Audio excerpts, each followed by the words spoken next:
Right, hi everyone. Welcome to the fourth and final session of our annual Rethinking Economics for Africa Festival. I am so excited to introduce this session on social reproduction, land and agrarian issues.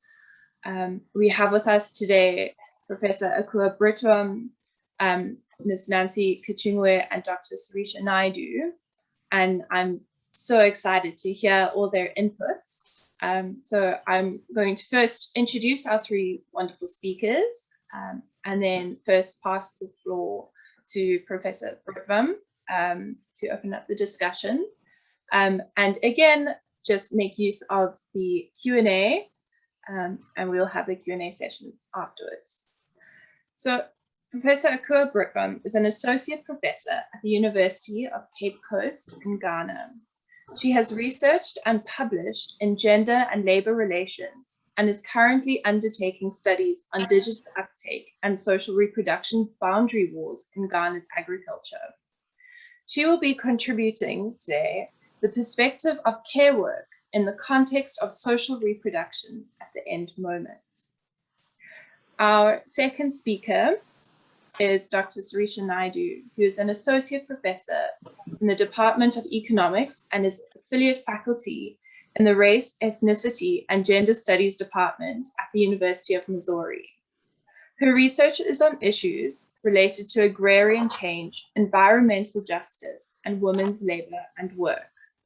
She will be contributing the perspective of her extensive research experience on land and social reproduction in South Asia, Zimbabwe, and through the lens of pluralism in economics.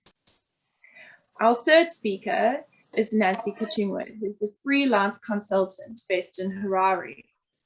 She specializes in gender, public policy, and advocacy, and has over 20 years experience in international and regional development. She is also a founding member of South Feminist Futures. Nancy will be giving a perspective of gender, social reproduction, and public policy through the lens of grassroots movement and NGOs. And with that, Professor Britwum, please take us away. Yeah. Many thanks, Alice, for this introduction. I do hope that my voice is loud and clear. Yes, okay.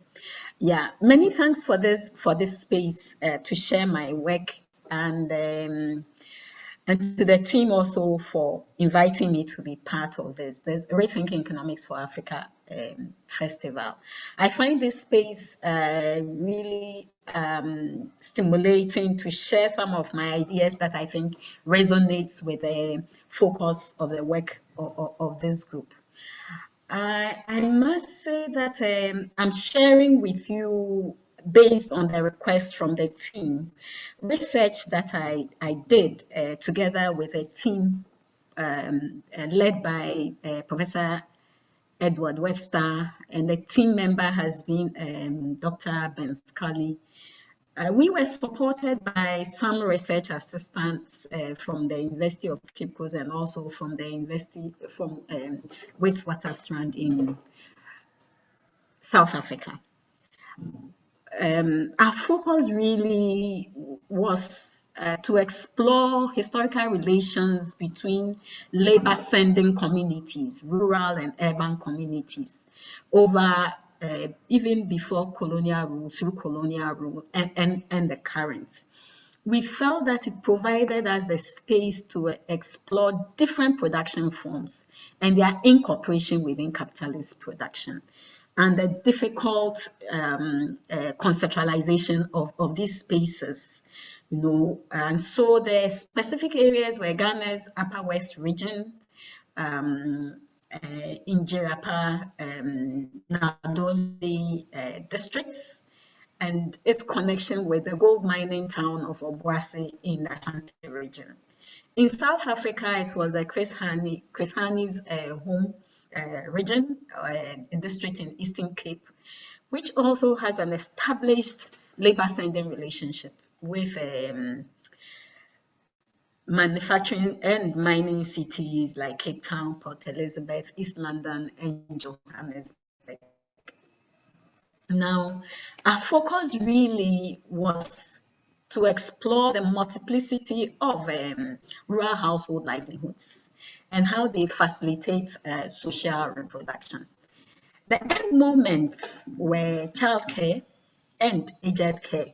Also, really was personal to us both, Ben and myself, me exiting from active labor into retirement, and he entering into childcare.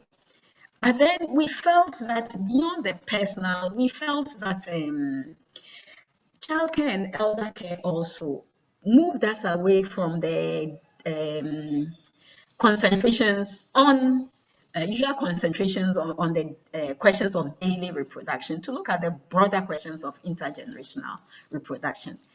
Because it is within this space that we felt that the different production forms and income earning forms can contribute to the broader debates, because we recognize the characterizations of relationships between non-capitalist forms of production and the whole question of capitalist expropriation of surplus value. The whole debate about rural-urban economies, peasant proletariat, who the agentic force of social change, the location of the agentic force of social change. We also recognize debates about the connection between wage and non-wage forms, and in particular, commodity and petty commodity production. And as it also gains expressions now in issues around formal, informal economy, but most importantly also the problematic connection between reproduction and production labor, which is central to women's own labor force engagement. But in addition, the contribution of care work to national economies and how care work is also integrated within the capitalist economy. We noted that, in fact, these issues have taken different forms in different discussions about the political economy of peasant rural economies of Africa. We also note that this whole question about the subsidy fees, about childcare, and today how all these things are getting expressed in the social reproduction theory revival, in particular the work of Bhattacharya. One is also informed about this whole notion of boundary wars, and that the whole question about labor organizing has been who takes up social reproduction, how much social reproduction of cost is taken up by capital, and what the state in terms of governance models take up and what is left to the household. And it is here that patriarchy comes in to ensure that whatever by the household becomes the responsibility of women. So different forms of production relations, but also interestingly also the whole question of patriarchy and its support to appropriation. So for us, we believe that these end moments and the situatedness of social reproduction around intergenerational reproduction became important. As I have mentioned, these end moments, I have said, is childcare, because this is where the whole question of labor begins, and then aged care, when labor finally exits active, productive work. There were a number of things that came up for us. One is the context, and the context that is shaping the rural economy and this traditional relationship to the urban, and how this whole question of reproduction and its cost and this integration within capitalist expropriation comes up.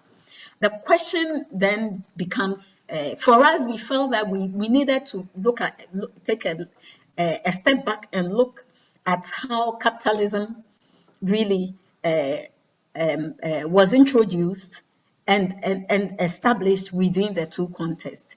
We noted that for Ghana and South Africa, there's a whole differentiations around settler colonies, and then the Ghanaian case where there was no settler colonial rule.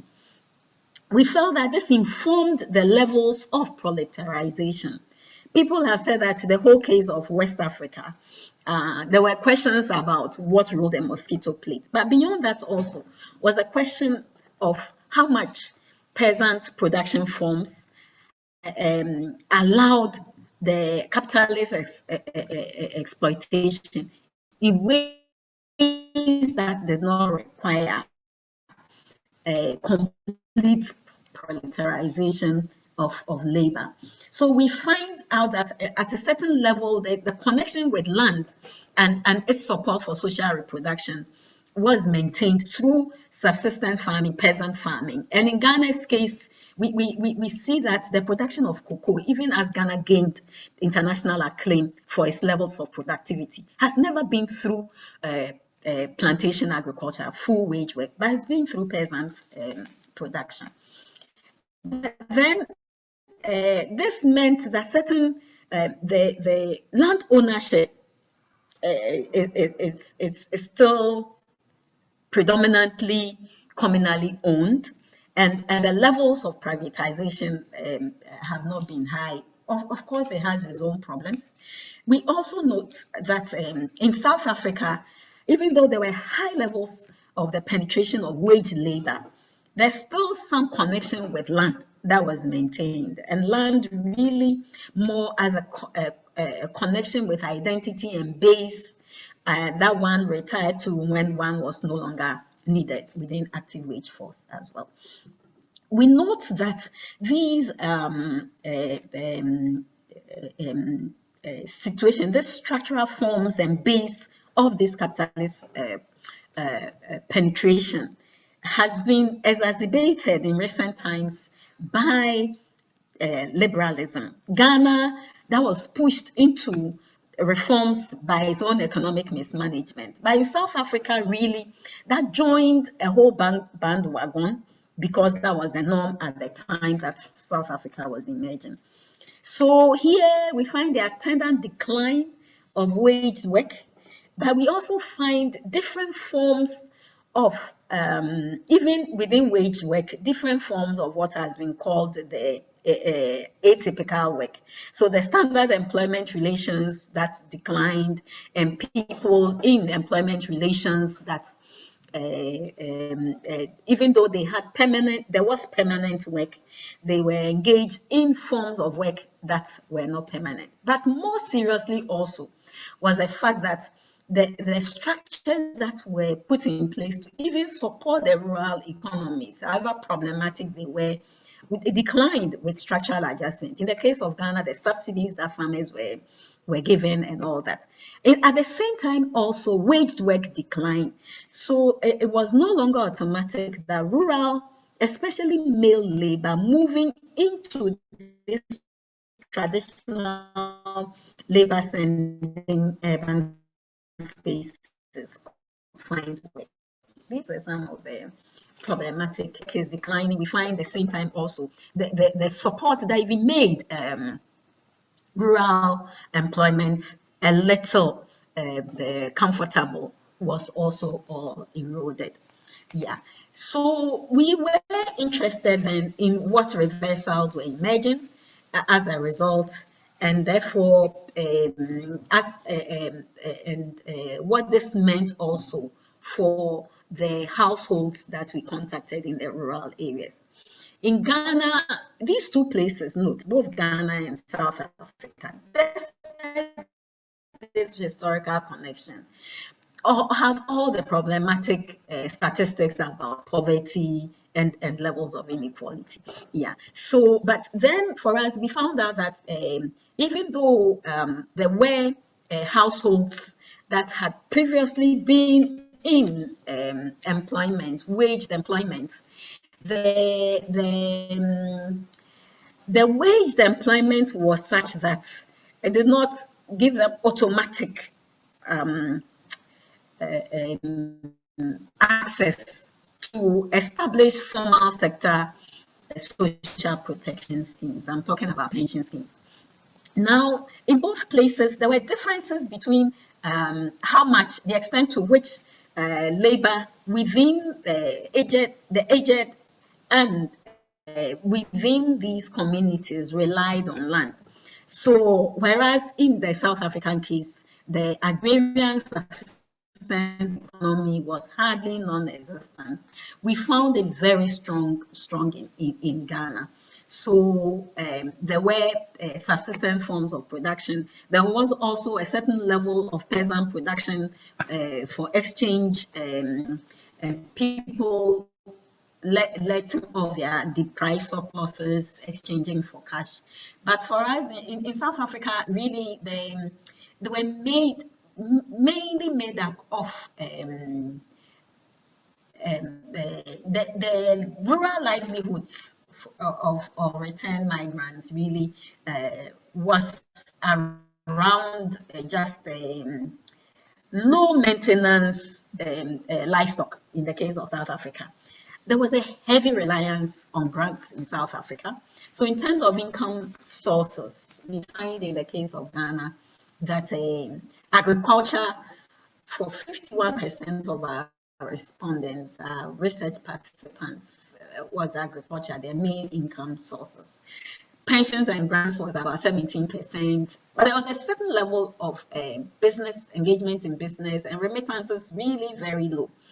In South Africa, 74% relied on pensions, and reliance on agriculture, as I've said, was very low. And remittances was also very low, but even higher than the Ghanaian case. So we find in this case then, this whole notion about rural-urban connections around remittances was no longer there. But what was interesting was the fact that rural economies, rural dwellers were actually, there was what people would call the reverse remittance. So that rural incomes were being used to support household members within urban communities. One, either direct incomes, as in the case of South Africa, or in terms of decision to move into the rural space for South Africa was informed by how this movement will allow younger household members to access housing, for example. But the important thing for us really, yeah. You have 2 minutes. Okay, sorry then. I think I'll try and very quickly round up then. The important thing for us was the fact of female income earning that had changed, and that's when female income earning was really very critical, either in the rural spaces for maintaining young members of the household spaces.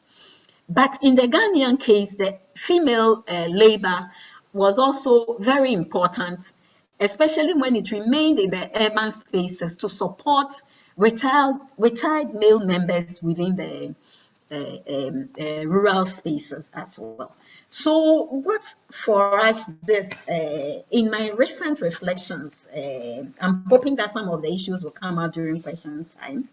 Now, in my recent reflections about these emergent forms of labor and their connection with the rural spaces, especially around the COVID pandemic, I note, for example, that the pandemic has raised maybe the virus and the forms and its targets, raised for us questions about aged care and what this meant, because the first target was really the aged, which were seen as the most high risk. But the containment measures and what it relied on, and the fact that social protection schemes were almost non-existent for us in our various spaces for meeting reproductive needs, and how it aligned state efforts at managing the pandemic came up. Of course, it's been expressed in forms of people's resistance to COVID measurements. But the deeper questions of how the capitalist economy really has reneged on social reproduction, especially at these two end moments, and what they mean in a reconceptualization of the economy and how it can support our COVID management policies and interventions. I think that needs a rethink. Thank you very much.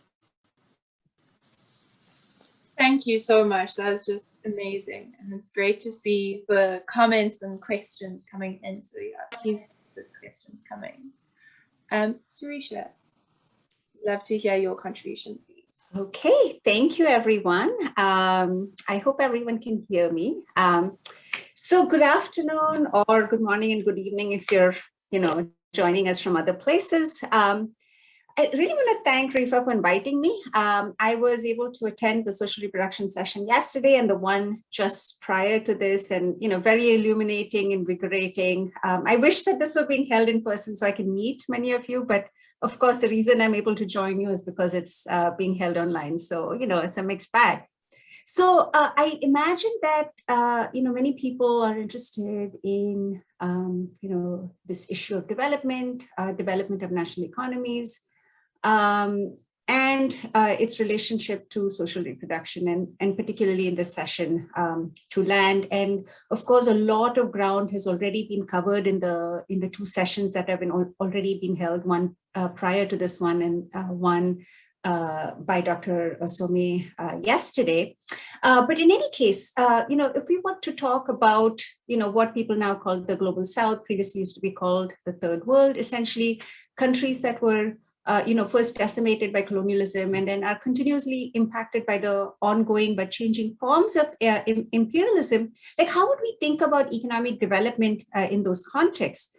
And because we're also wanting to think about economic pluralism and on all of the different forms of, or want to rethink economics, we have to start with these conventional interpretations.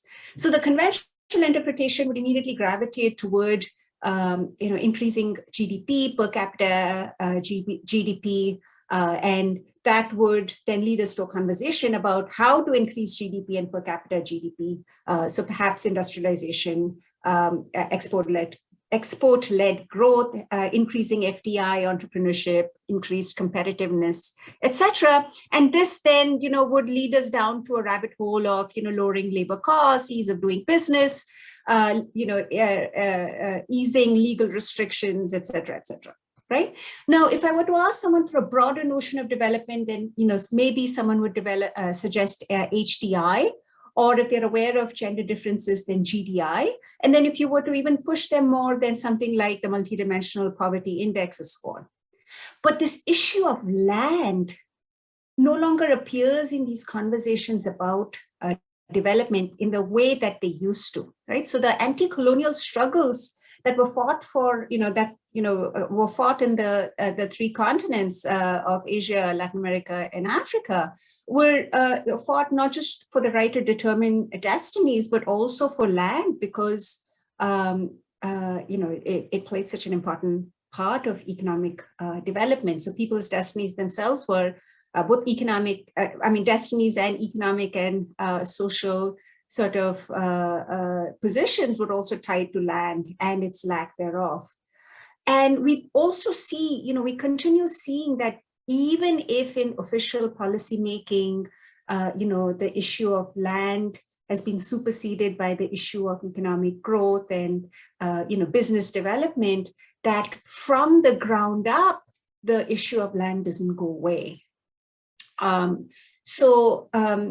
Going back a little bit to history, again, colonial governments imposed economic policies beneficial to the colonizers, so this forced specialization of primary goods, sort of a Ricardian competitive advantage.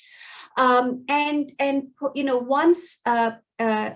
political independence was acquired, the question, or the agrarian question that a lot of these countries grappled with was, what is now known as the classical agrarian question, which was how to make economies diverse, how to promote economic development, or in other words, how to stimulate that transition from feudalism to capitalism, from an agrarian to an industrial society. And thinkers believe that the surplus generated by developing productive forces in agriculture would fuel industrial development and hence economic growth and development in the newly politically independent economies.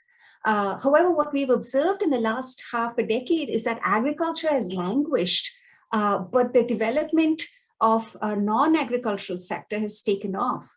So capitalism has subordinated agriculture to its logic, but we also know that it has not been accompanied by the development of national economies, nor generated liberatory forces the way that some of the early thinkers had envisioned and hoped and fought for. So in many parts of the formerly colonized world where landlordism and large-scale farming were prevalent, such as in Latin America, Asia, and Southern Africa, the question of land was considered to be intimately tied to the agrarian question. So land reform and land distribution, or land distribution or redistribution, all features of the land question were key to the development of the agrarian economy. But irrespective of the contribution of the agrarian economy to contemporary development, land continues to have a significant impact on equity, on equity, both racial and economic equity. Furthermore, writers like Sam Moyo and Paris Eros suggest that even in tropical Africa, which did not experience settler colonialism, the fact that land, as much as agriculture, has been subject to the pressures of global capitalism, including land alienation and concentration of capital, the land question continues to be relevant. So what can we expect or hope for in terms of the land question or land reform or land redistribution, particularly in cases where colonialism had some very devastating impacts, particularly in terms of racial inequity? So in some research that I have done with Dr. Linusome, we looked at the context of Zimbabwe, where we examined the significance of the fast-track land reform program that was undertaken in 2000.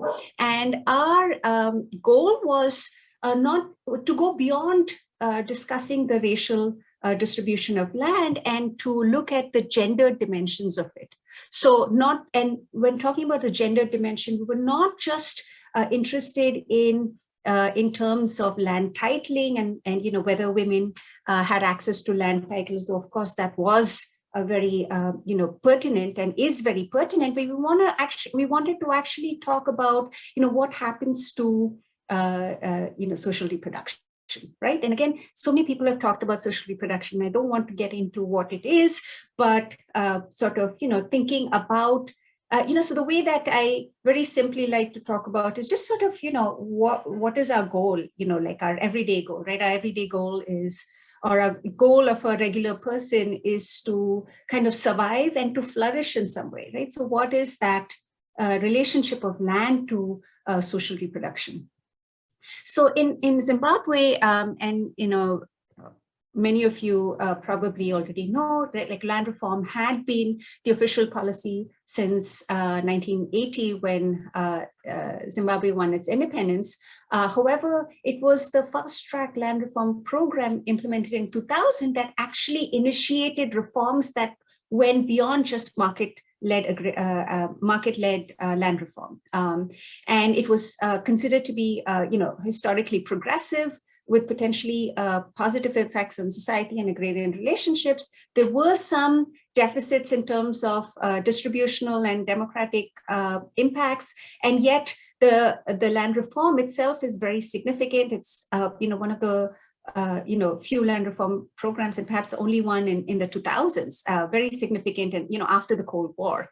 And one of the things that what we found, and others have written about, particularly Sam Moyo and the AIAS located in Zimbabwe, is that the reforms disrupted this disarticulated pattern of accumulation that is very common to formerly colonized states. And really the FTLRP, which is the Fast Track Land Reform Program in Zimbabwe, was an attempt to resolve the strong contradiction between the introverted and extroverted capital accumulation strategies that manifested from the white settler colonial experience and the direct and indirect power wielded by white capital over the indigenous population. So just as an example, again, don't want to get too much into it, but at the time of independence in 1980, there were 6,000 farmers who constituted the white agrarian bourgeoisie that held 39% of prime agricultural land, whereas 1 million Black households held 5% of the 16.4 million hectares of marginal land. And industrial and mining interests were mainly held by local white and foreign capital, and they were, about 3% of that population who received 2/3 of the national income, right? So that tells you something about the sort of significant inequity that existed prior to or at the time of independence and after and before the implementation of the fast-track land reform program in 2000. So yes, so lots of people have, of course, criticized the land reform program because of its productivity issues, and there have been many others who have written about that, and so I don't want to address that. But one of the things that the FDLRP did was it reconstituted Zimbabwe's agrarian classes by creating conditions that allowed peasant and small capitalist farmers small capitalist farms owned by Black farmers to compete with large-scale farms, and they were competing for labor, agrarian markets, and credit, and it also led to the emergence of a new agrarian structure and rising social differentiation among all the farming classes based on their differential access to inputs, land, productive assets, etc. So a second aspect was that many studies have suggested that women, because of the land reform program in 2000, women started to subvert conventional norms and demand land rights. It created a potential for the alteration of the patriarchal structure that had historically affected women's land use and access. And in some cases, it was much more explicit. In other cases, it was much more covert, where women didn't necessarily receive titles and yet challenged structures and were able to use the land in some cases, developing their own economic capacity in ways that they didn't before. But one of the things that we, in our research, what we observed from the data is that, and the data are a little spotty, but what we inferred from this data is that this, in terms of social reproduction, so no matter what has happened to the change in labor and agrarian structure in Zimbabwe, that the social reproduction of these rural households has continued to depend on sort of a multitude of livelihood strategies, from wage work, exploitation of natural resources, petty commodity production, remittances, and many of these depend on women's labor. So in addition to sort of all of the care work that women might do in terms of caring for children and caring for elders and cooking and cleaning, a lot of the actual production continues, or production for consumption continues to rely on this gendered labor. And it's not across the board. It's very much dependent on the class position of women. So these land reforms do not merely submit the peasantry to scrutiny along these lines of social differentiation, but they also allow us to pose a new agrarian question relating to the potency and as a catalyst of development. So it allows us to critique the tendency of land reforms to stabilize a particular kind of gendered labor regime on which it depends on gendered labor for reproduction of particularly the laboring classes or the working people, as Isa Shivji talks about. So it allows us to really talk about implications for social reproduction, right? So what we found in Zimbabwe is that that land reforms, even with all of its gender dimensions, really what it did was it kind of stabilized the economic regime under which Zimbabwe was operating, such that it was women who were kind of working a second and a third shift in order to make ends meet. And this, what we observed in Zimbabwe, is very much similar to the work that, based on the work that I have done both with Dr. Osomi, but also with Dr. Smriti Rao, who spoke in the previous session about, what is happening in India. We've also seen India that particularly working, households that form the classes of labor or, or the semi-proletariat, as different groups of people have characterized them, that there continues to exist a multitude of livelihoods. People are not just dependent on wage labor. There is this kind of disarticulated transition from kind of a peasant form of production to, wage labor, something that early sort of policymakers and thinkers had hoped would happen as a way of freeing productive forces and improving standards of living. But we don't see that in the Indian context either. So how, 2 minutes. Okay, so how do we actually think about land, the relevance of land to social reproduction? Again, I want to bring this back to that point. People have typically focused on economic growth as a way to lift people out of poverty or have a better way of life. But we know that increasingly around the world, we're beginning to witness jobless growth, economic growth without, which is what economic growth without corresponding increases in employment or decent employment. And in the Indian context and perhaps elsewhere, people are characterizing growth as not jobless, but job loss growth. So a decline in employment despite economic growth.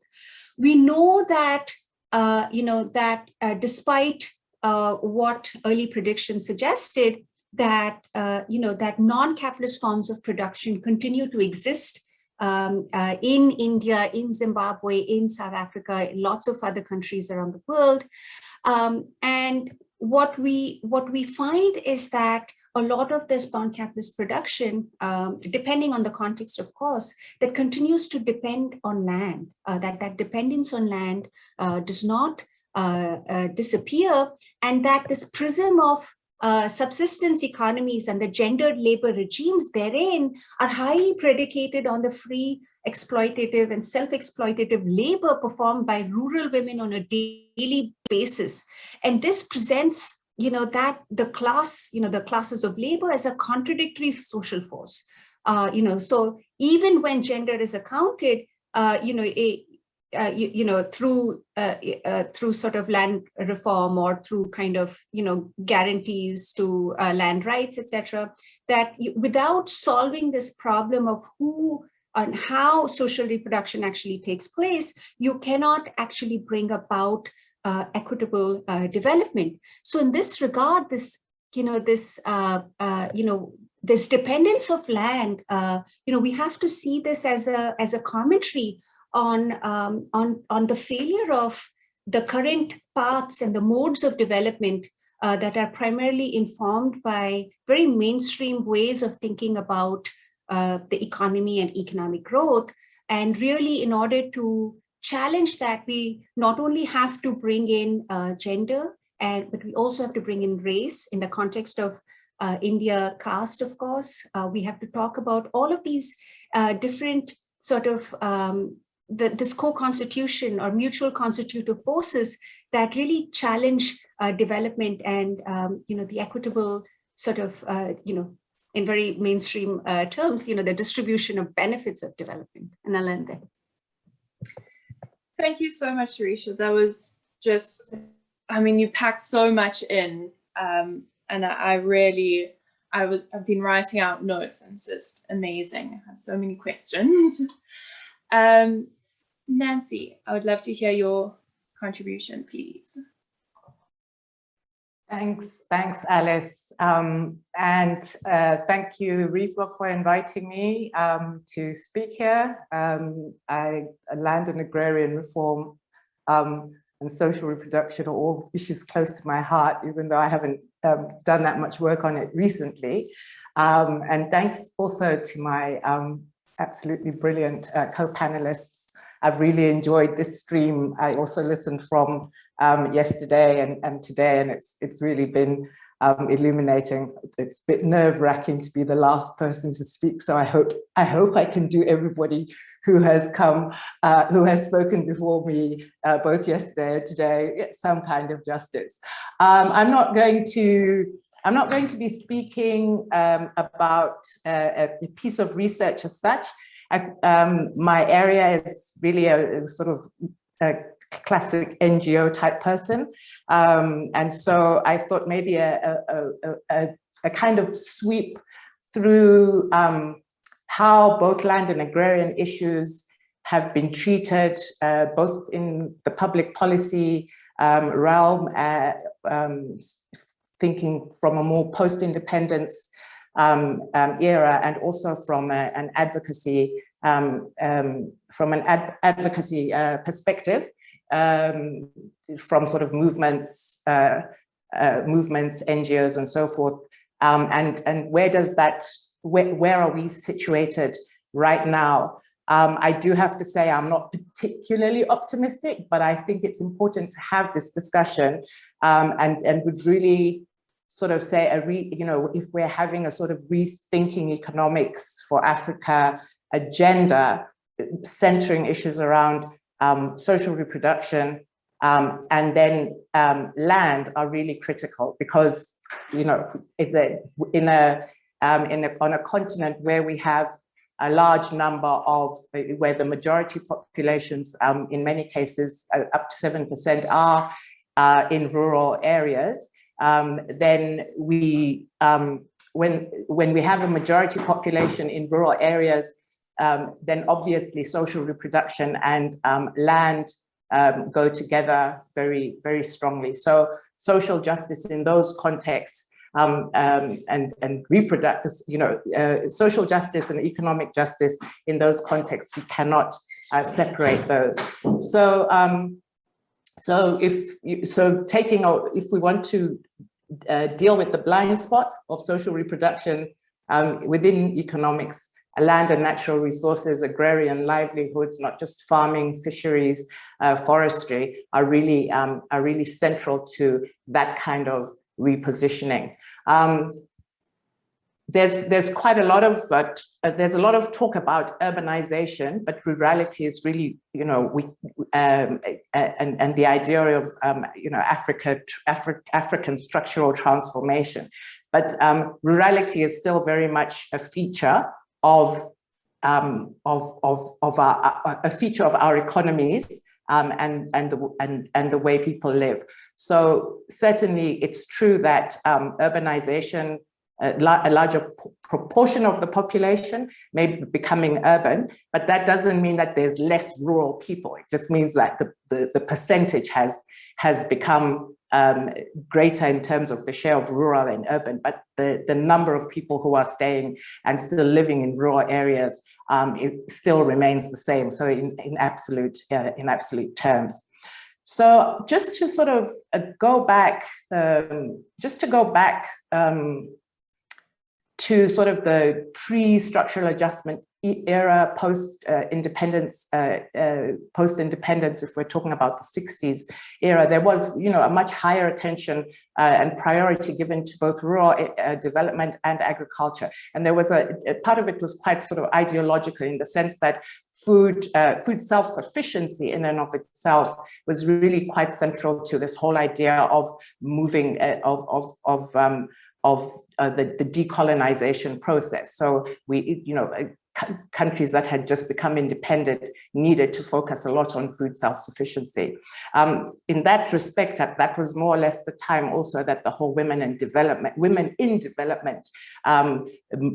movement started. So the sort of, women's livelihoods, income generation, it didn't necessarily change very much in terms of gender inequalities and the more sort of traditional sort of systems in terms of, the gender division of labor and so forth remained there. But there was definitely sort of much more of a priority given to food self-sufficiency. And I remember growing up in Malawi, we had huge silos where food was being kept and maize was stored. That food was then sold off from the 1980s, where there was a complete shift after the structural adjustment programs. Land was also at that era, at that time, land was not a big policy issue in the sort of early structural adjustment programs, but there was a lot of disturbance and disruption of agricultural systems and farming systems because government subsidies were cut.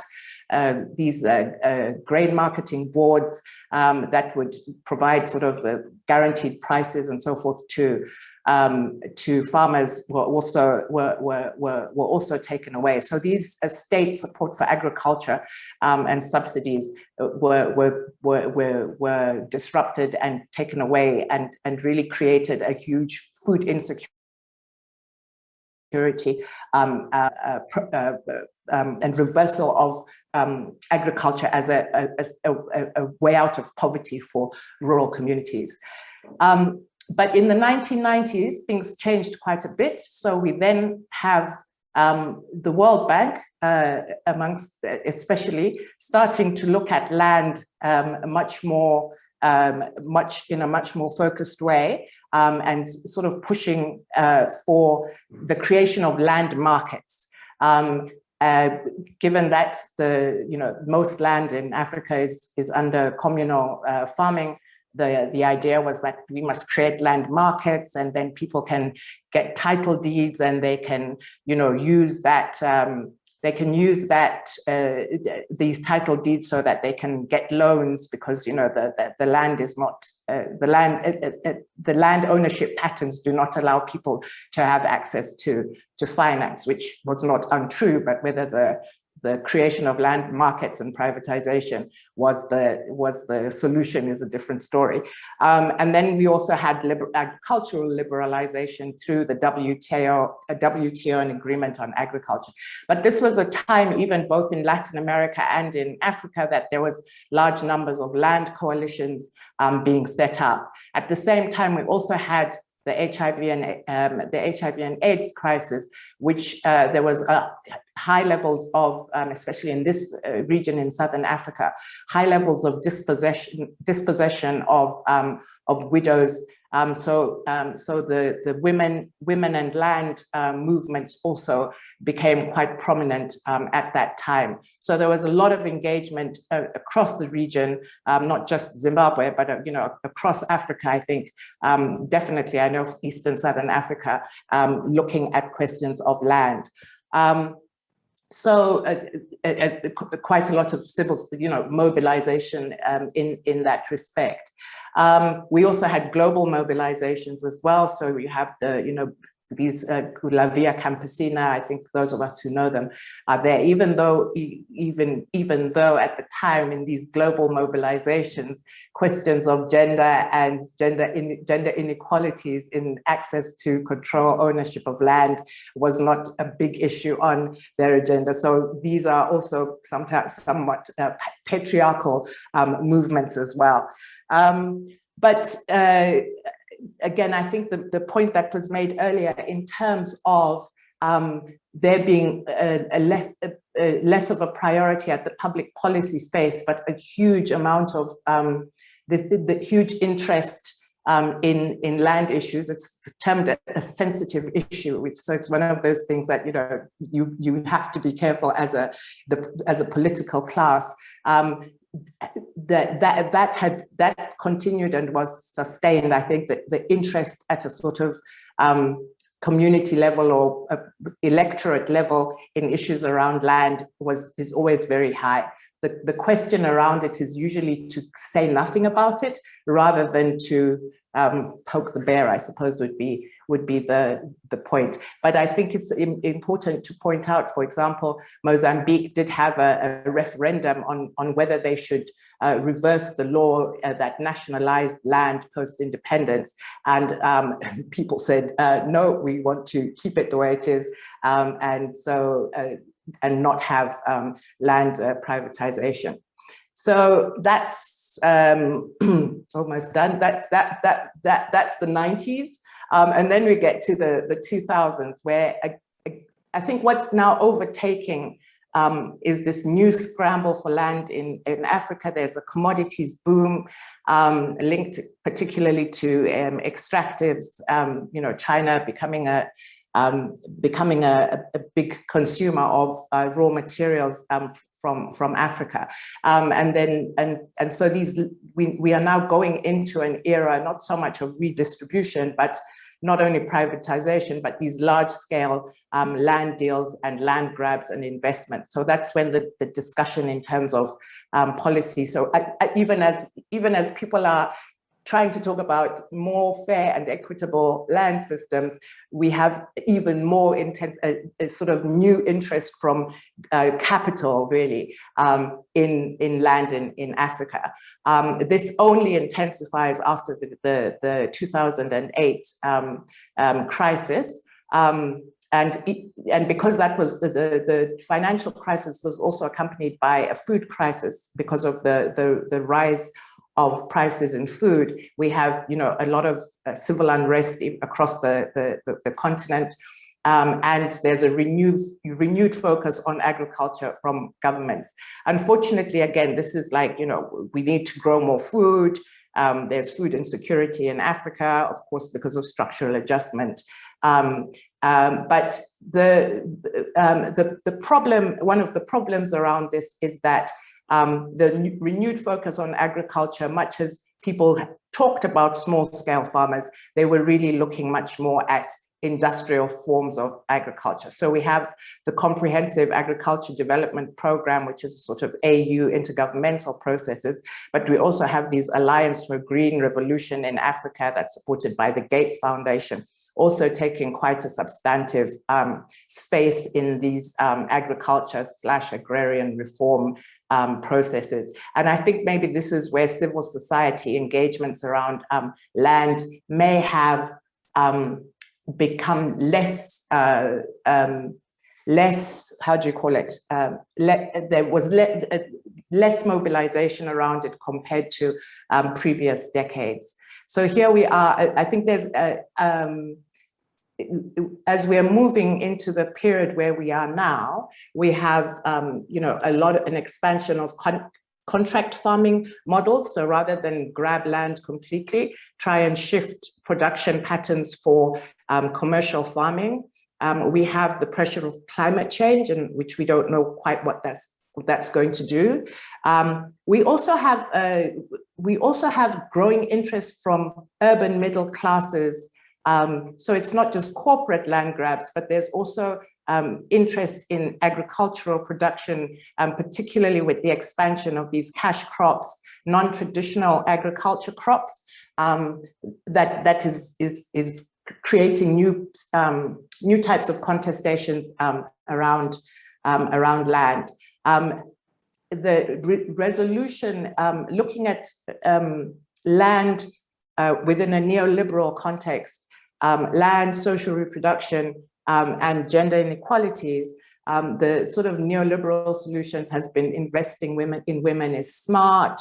We're going back to women in development. So we had moved from women in development to gender and development, talking about power relations, which was a much more helpful framework for talking about issues of social reproduction. But we're now going back into investing in women, microcredit, because women spend, one, they pay the money back better, but it's an industry now. Two, apparently, women will spend the money on welfare. So this is basically, we're dumping the role of welfare on women and providing them with microcredit, maybe tiny parcels of land here and there for some subsistence farming, because that model is basically saying women are going to continue to shoulder the question of household welfare. It's worth noting that even though as the majority of the agricultural labor force is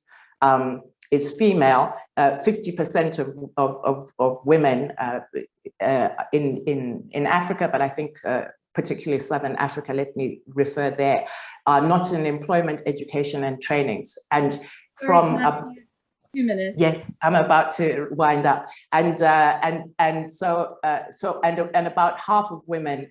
We have high levels of enrollment at primary school, just enough for women to have enough education, family welfare, but about less than half of young women actually complete their secondary school education. So the demographics and the extent to which women's unpaid care and domestic labor is being used in this system is really very high. So I do think that there's going to be continued squeezing of the peasantry from land with all of these different forces. There's continued anti-rurality, anti-poor discourses in public policy. So poor people are not using land well, and let's hand it over to investors. And so Africa's debt burden is going to push for further, industrial, extractive, export-led models. And obviously, I think questions of violence, conflicts around land issues are going to continue. I just wanted to end to say and I would like some comment from my fellow panelists, this idea of social reproduction and the flip side being social depletion, where less is going into social, what we're putting into social reproduction processes, where there's a net, there's a loss. So we're getting less out.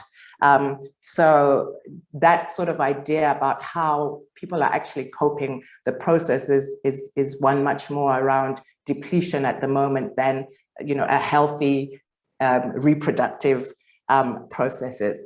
I'll just end there, and thank you for the time.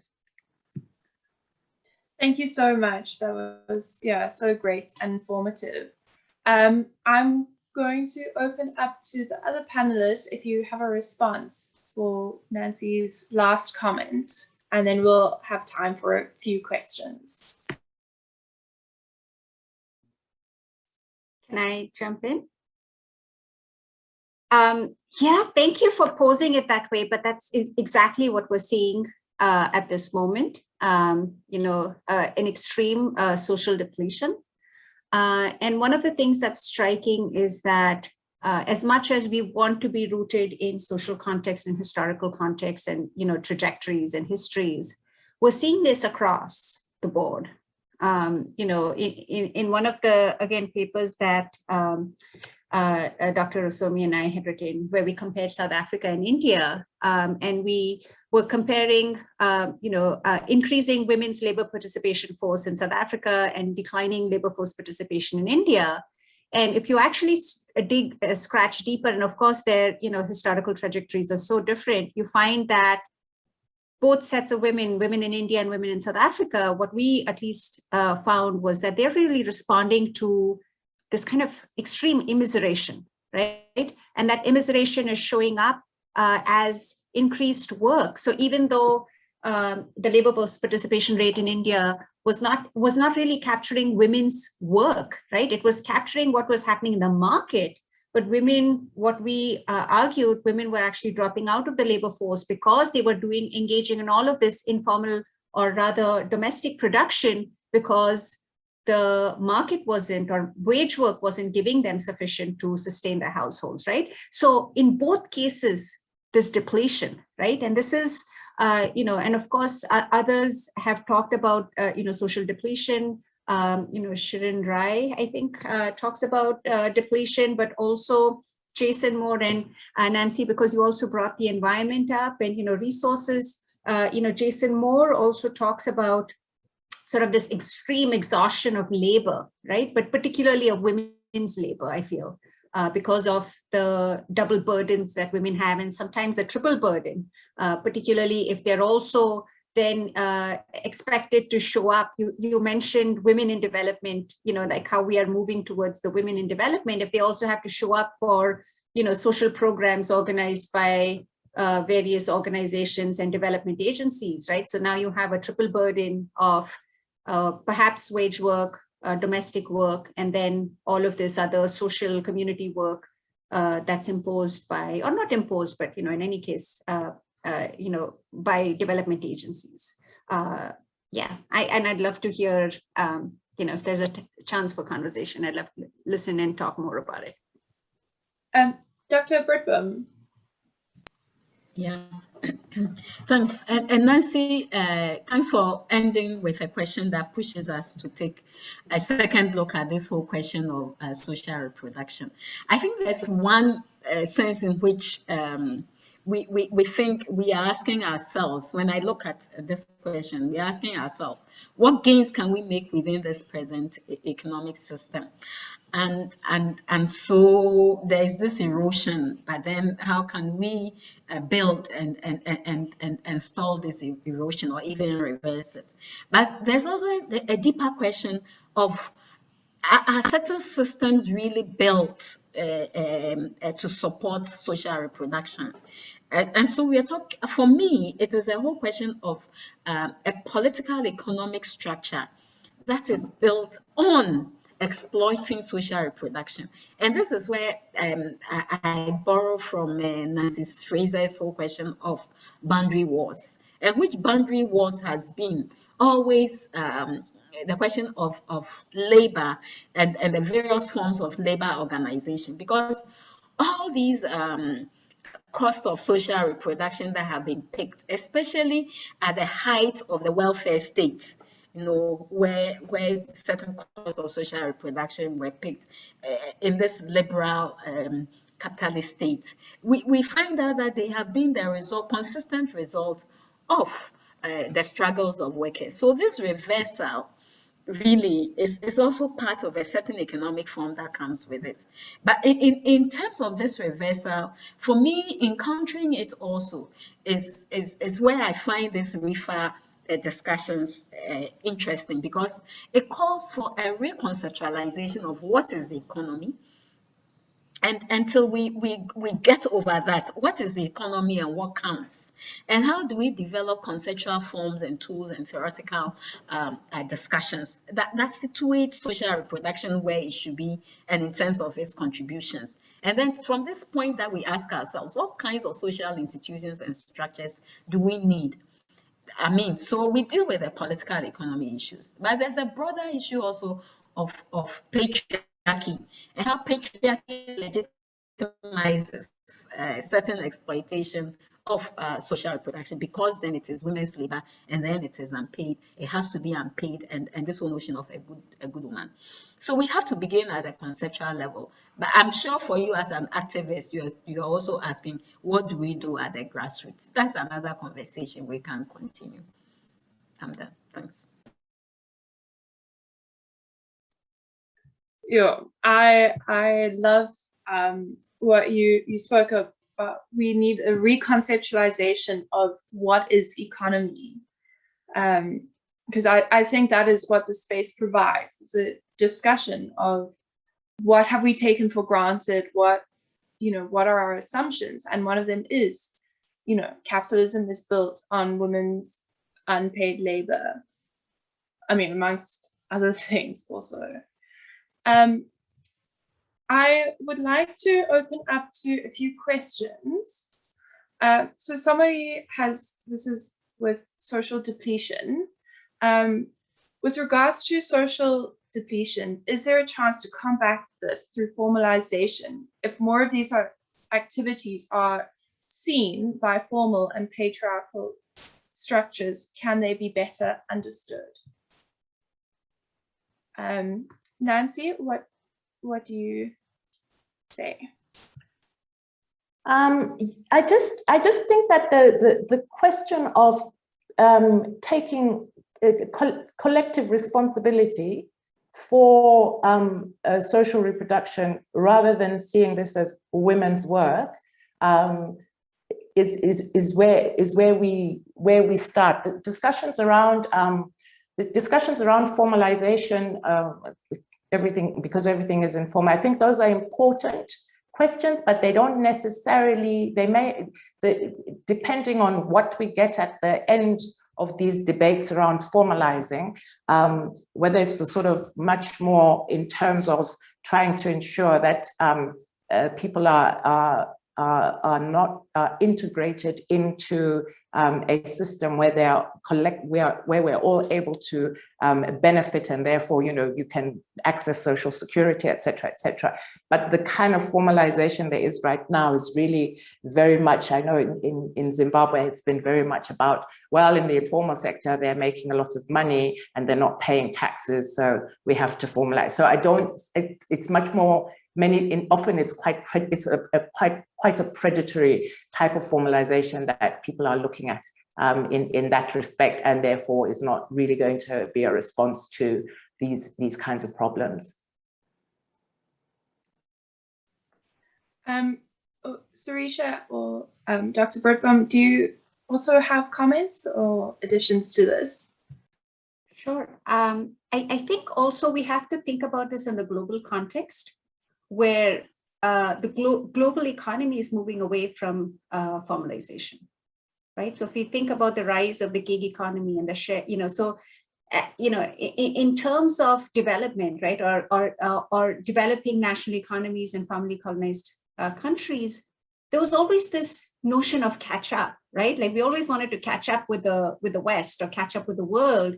I think it's a reverse catch up, right? So there is a convergence, but perhaps in the way that we did not want. So there is increasing informalization, and I think that countries in the global north, could actually learn from sort of the ways in which we are working in the global south. That we have been challenging, and Nancy, your point about, a formalization for what, right? But also to challenge also even within formal economies, how can we think about actually decent wages? That is becoming a very, challenging notion as well, right? That even if you have standard employment relationships, are the wages good enough? Are the benefits good enough? A lot of, attacks on formal labor and the conditions of labor, right? So absolutely, I think we need to have those conversations, but we need to think about, the economy not just geared towards economic growth, but the economy geared towards the development of people, of which social reproduction forms the basis of that, right?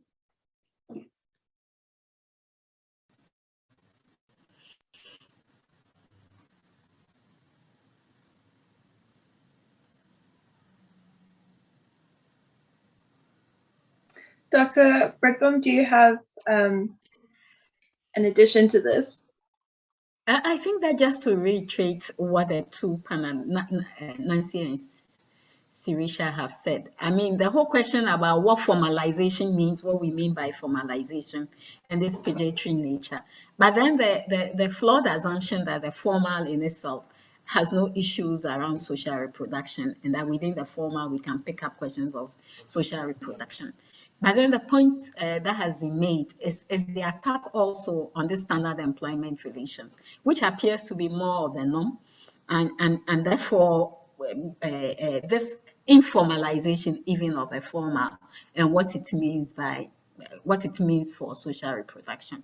So in short, the answer does not lie in formalizing the informal. Okay. I just joined my co-panelists to reinforce that. Yeah, absolutely. And I think it's something that I grapple with as a young economist, is this whole idea of our growth and development models are so based on the West and striving for that. And I really think that it's such a great opportunity for Africa to come up with our own models, and we should not be trying to replicate, trying to mirror the West. We have some more questions. Can I just say one small point? You know, Africa has done a lot at a Pan-African level in terms of looking and generating alternatives. Unfortunately, a lot of that has just sort of died away It's not, I don't even know if you can call it history now, but there really has been a lot, there's been a lot of thinking that's being done to look at these kinds of alternatives and what are models. The problem is that because they're challenging or going against the sort of neoliberal grain, those are just, as soon as one document is put out, the World Bank and others come up with a whole new, this is our new Can Africa claim the 21st century type thing. So there's a battle to be fought, even in terms of claiming policy space, claiming intellectual capacity, even to say we can do this. And it's really important that we as part of the rethinking, we also go back and say, it's not like we didn't figure stuff out before, it just wasn't implemented. Yeah, I hear you. I'm loving this discussion, and I feel really sad. I think we might have time for 1 or 2 questions left. This is a very interesting one that's come up in the chat. Someone has written here, I would be interested to understand the metric that policymakers should look towards when including land reform as a policy goal, as opposed to economic growth. Would that be production or title deeds by gender? Dr. Naidu, would you like to start us off? Sure. So part of the, the research in Zimbabwe was precisely to see what, it was title deed sufficient, right? And it isn't. And it's not in Zimbabwe, not in India, not in many other parts of the world.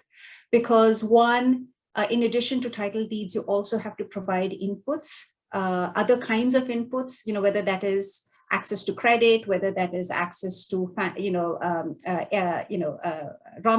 fertilizers and other, in some cases, irrigation, etc. So if we assume that having land by itself will solve the crisis of social reproduction, because really we are at a point of crisis, right? The social depletion really is, squeezing, really squeezing us, not just gendered labor, not just women's labor, but workers in general. And if we really want to think about it as a policy goal, we really have to think about a much more kind of, really think about it broadly, right? Going back to the point that all three of us made, right? Like, how do we actually think about social reproduction? And land is one particular aspect of it, because land by itself, not in India, not in Zimbabwe, for someone who's a marginal peasant or, doesn't have very much land, doesn't have very much access to inputs, land by itself is not going to be sufficient. You do need much more than that, right? But you're right, land is a very, very contested terrain, because as much as land may not be sufficient for a small farmer to sustain their family, land is coveted by corporations, by the elites, whether they are the global elites, whether they're the national elites, because land continues to be a very important input into economic growth. So if we want to talk about social reproduction, we have to talk about land because there is no other choice for the working people but to rely on land and other, common sources of reproduction, whether that's forests, whether that's water, etc. But we also have to talk about how that's insufficient in the current context. So titling, yes, but what else, right? And so really, we have to push much more than just talking about deeds and titles. I'm done. Amazing, thank you. Yeah, people are saying amazing, insightful response. Dr. Britwum or Nancy, do you have any input to this question? Shall I go? Well, there is we're all talking about sustainability these days. Why is sustainability not a measure rather than growth?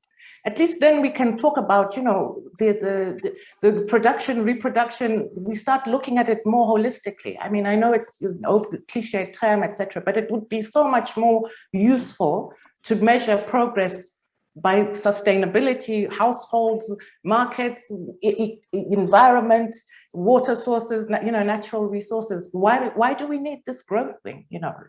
Even use that. It's something that everybody understands. We even have 17 development goals about that. Why don't we use that as a measure instead of extraction and depletion and pollution and, and poisoning ourselves with sugar? The amount of land we put towards sugar, it's just incredible. And right now, because there's cannabis on the way, so we have, in Zimbabwe, there's a German firm that says, oh, Zimbabwe has nice land and talented workforce and sunshine, and we're going to expand our operations to grow medical cannabis. Look, really? And that's going to be growth, by the way. And not that I have a problem, but I must ask about land use patterns and whether they're really useful for us.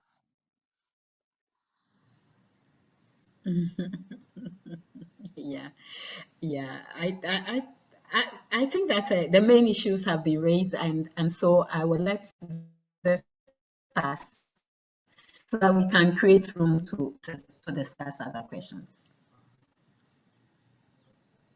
Can I just add one small thing? Because there was a question in the chat about liberatory land reform. So I just wanted to tack that on as well, because I really think we have to think about those land reform and land redistribution is important, because of, some very real historical injustices, but also because of, to address the current inequities as well. And so really we have to think about land in that context of liberation, right, which was sort of the original goal of the national liberation movements, not just in terms of replacing the colonial masters, but really what is it that we want from society, and how can we, as much as we want to talk about women's work, we also want to talk about, exploitative capitalist structures and, how they intersect with reproduction, right? Because they are not, at least my opinion and, the work that I do, I don't see patriarchy as separate from capitalism, right? They're very, very intertwined. Just as race itself is not separate from capitalism or from patriarchy, they're very, very intertwined. They act in very specific ways in different contexts, right? So even South Africa is not the same as Zimbabwe, is not the same as, Botswana, like they all act in very, very different ways. But we have to talk about land reform in that context of, the mutual constitution of race and class and gender, and other ways in which, capitalist production processes, the ways in which it benefits from the divisions that we have, imposed on ourselves as humans.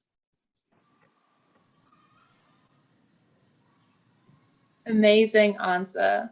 Yeah.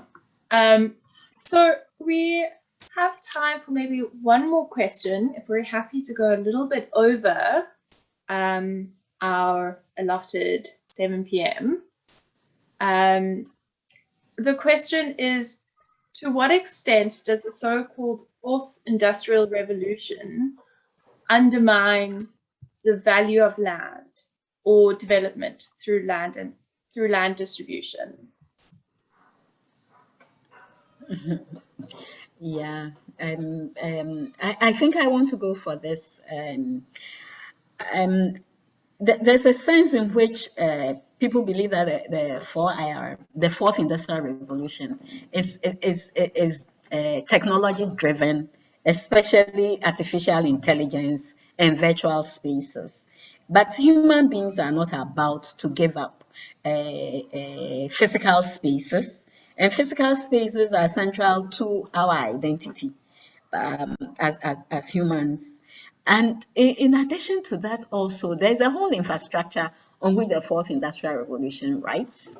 And therefore, land is going to be, we are talking about physical infrastructure. And land it becomes central to the existence of national economies. Land is also central to the inputs to this fourth industrial revolution. It's not as if the need for land-based resources are going to go away, and the whole contestations and possible conflicts around even rare minerals that are going to drive these the technologies that the fourth industrial revolution requires. So land is central and it's not going to go away. The value of land, I believe, is going to be higher. And the questions of land distribution, I think, is what gets undermined here. Because what is driving the fourth industrial revolution? And people have said that if the fourth industrial revolution really is driven by human needs, then there's a whole question about technology that makes it possible for human beings to work less. It's a whole question about technologies that improve people's lives. It's a whole question about technologies also that allows us to deal with all these questions of disease and squalor and all that. But the most important thing also is the fact that the destruction of the physical resources in itself and how it poses a threat to our very existence, our very existence also, is not picked up in this debate about fourth industrial revolution, even though it's one of the issues that comes up. So the question of climate change and this whole thing about green jobs and how adequate even green jobs are how adequate the whole question about green jobs and carbon taxes can deal with the threat to our very existence. So the value of land is definitely very high and critical, but it is the question about land distribution and in whose interest, in terms of who is driving the fourth industrial revolution. Sure. Yeah, amazing. I think for me, I grappled last year in my honors with how do we value land, and I touched a bit on it in my thesis, because it's the emotional as well as the physical. I mean, and it's the tangible and the intangible. So thank you so much.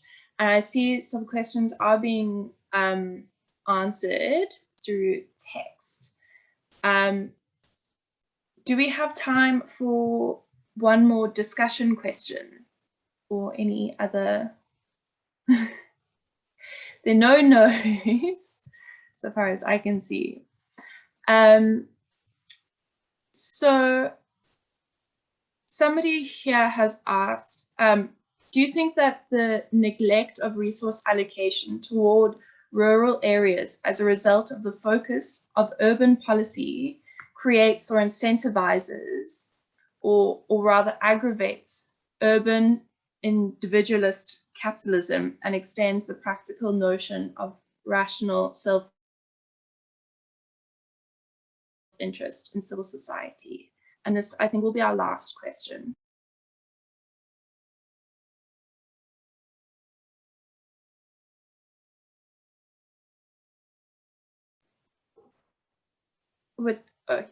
Sirisha?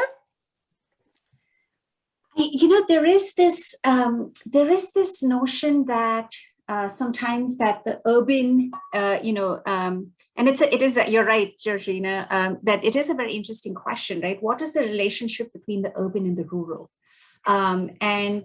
Of course, my panelists have touched upon or talked about that question, which, and I'm really, thankful that they brought that.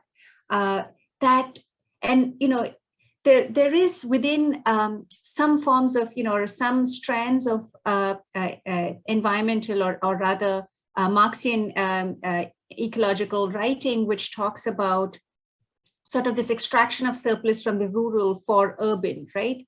And I think in our context, we really have to question whether we can make that demarcation as easily as we did prior to, like maybe the last, maybe 4 decades ago, 3 decades ago, right? Because increasingly those boundaries are becoming very, very unclear, at least in the Indian context, which I'm much more familiar with. There is so much circular migration that it's unclear where that surplus is being extracted. We know that it's not necessarily going to the people actually producing, the actual workers, right? That much we are very sure of, but it's unclear where it is being invested and who is actually benefiting from it. Or rather, it's not unclear. We know that capitalism is benefiting from it significantly, but that those boundaries, how do we, are those boundaries very rigid? And how do we establish those boundaries? Because if people are moving in and out of those locations, can we say that the urban is extracting primarily, or is the urban also then contributing back to the rural? Is that particular division as relevant as it used to be at some point, right? I just wanted to complicate that question a little bit more. So it's not really answering your questions as much as complicating the question. Just for people to think about it.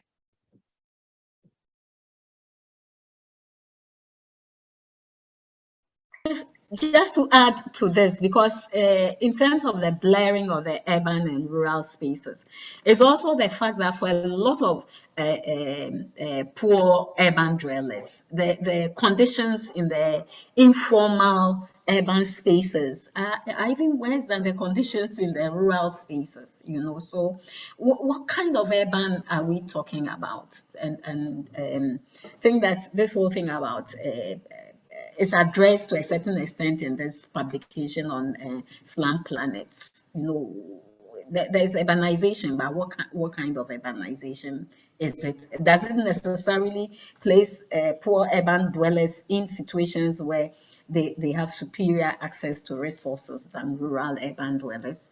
And so I join you to complicate the discussion.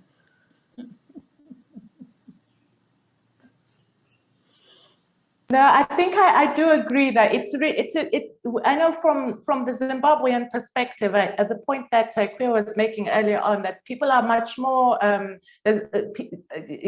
dwellers are much more connected to their rural homes still, in a lot of cases. I know that now we're sort of getting generations where both their sort of parents and even grandparents may have been urban, but there's still quite a strong connection to rural areas. And so as we deindustrialized and jobs were being lost, the back and forth between the urban area. I mean, the taxi driver from the airport one time, he says, "Oh yeah, we're growing tobacco at my rural home." So he's just as much as rural livelihoods are diversified, urban livelihoods are being diversified often into agricultural activities. So there are types of re-agrarianization, I don't know if you could call it, through this kind of, the question is just the kind of conflicts and the implications in terms of the patterns of access to land that come through that. And the land reform in Zimbabwe, the land reform process did actually open up a lot of that space as well. There was nothing else to give the population, so we just had to do that. Otherwise, we were chucking out the government. Right. Just to add to that point, Sam Moyo and Parasieros talk about re-peasantization, right? You said re-agrarianization, but like the re-peasantization, right? People going back and kind of taking up those jobs that they thought they had left behind, or taking up those occupations, or farming related occupations. Yeah. Amazing input. Thank you so much to our amazing panel. I've been writing out notes and feeling so inspired. So thank you. I would like to offer the opportunity to make 2 minutes each or a minute each closing remarks. Where can we find more of your work, or how, a little self-promotion and closing remarks. Thank you. We can go in order of speakers. So Dr. Britwum, Sirisha, and Nancy. Yeah, thanks. I thought you would reverse it for once, so that but it doesn't really matter. Yeah. In terms of my closing remarks, I like to stand on my earlier submissions that this whole space for taking a look at what goes into national economies and how national economies are structured, and moving away from mainstream definitions, because once we situate the discussions within mainstream liberal definitions of economy, then the problems assume a certain dimension that makes one feel even powerless. So concepts and theories are really very important in terms of what we do. And this is something that I'm engaged in, which really is important for me, because the whole question of informality and care work and issues of social reproduction is what I'm engaged in. And therefore, the situatedness of land in these discussions.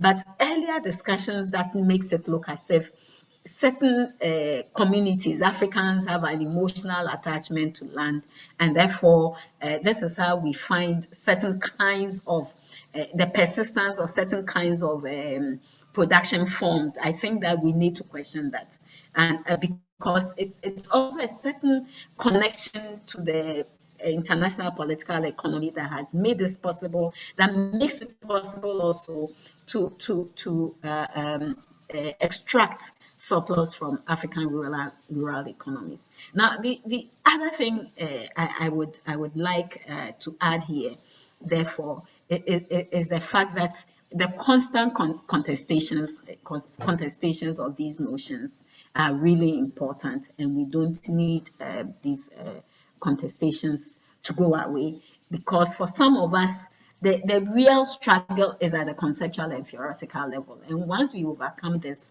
then we can look more into spaces of organizing and how do we deal with it. Because clearly, for the young people in Africa, that whole thing about the emotional attachment to land doesn't work, and they are our future. And they are traveling the Sahara and dying in the hope of reaching Europe.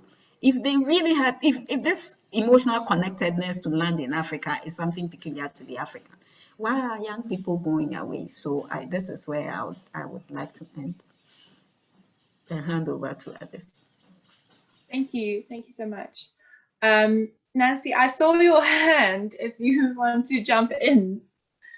I just wanted to maybe to end the question around African economies. This is one aspect where we're trying to make things that are invisible in economics, even within the continent, or economic policy, if we want to talk.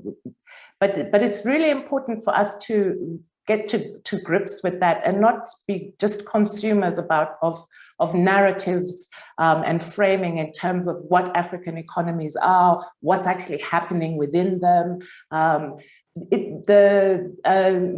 Drawing attention, the FAO this year is going to be having, they were supposed to start last year, this world program on agricultural census. So they're going to agricultural households, and not a lot of countries don't have that data already. So how are we supposed to understand what's going on? So they did one which was the data from 2010. This time, because of COVID, it's been delayed, but watching what's going on there, because that starts to tell us things that we, how much, what agricultural households are looking like, what's going on, and put more information in there that will also help us understand these different processes of social reproduction. But really, let us not be victims of knowledge imperialism and colonialism, but define, what our economies are, what they're supposed to look like. We really have to do that work ourselves.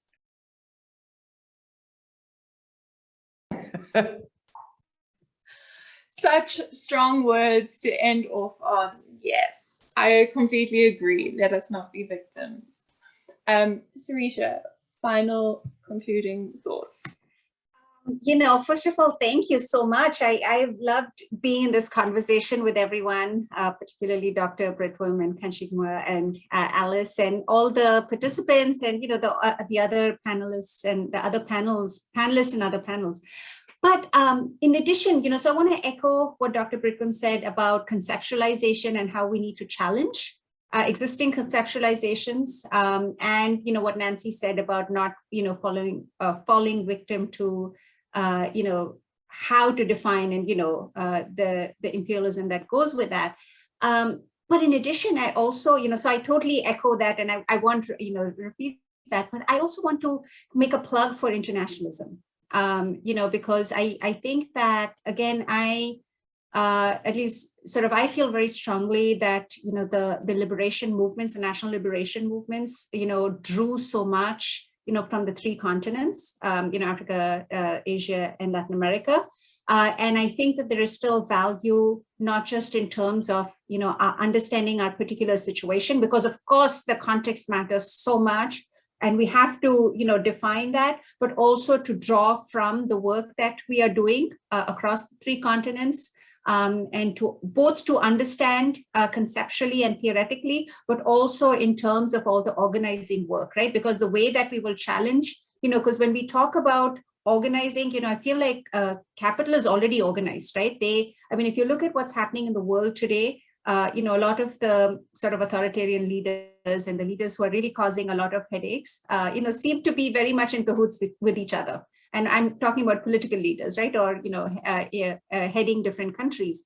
And really the way to challenge this particular moment, whether it's authoritarianism or, forms of fascism or, these kind of capitalism in the 21st century, the way to do that is by kind of reaching out in solidarity, both in in the academic space, but also in the sort of organizing space. And I really hope, I'm hoping for that, and I see hope, and this is a great venue for having those conversations. So thank you. And it seems like we can continue this conversation at the South Feminist Futures Festival in December. So looking forward to that. Thank you for that, Nancy. Okay, Thank you for your contribution, Sirisha. So this is the end of the session and the end of REFA Festival for 2021. So we'll see you all next year. Thank you so much to the three amazing panelists. I've learned so much and really enjoyed our conversation. I can't wait to see where it takes us. Yeah, thank you all so much. And also thank you to the IEJ and FES also for making this. Thank you for your great moderating. Yes, thank you. Absolutely. Yeah, thanks so much. Yeah, it's been a wonderful space. Yeah. Yeah, all right. And enjoy the rest of your evening, your day, wherever you are in the world. Okay, thanks. Bye. Okay, bye.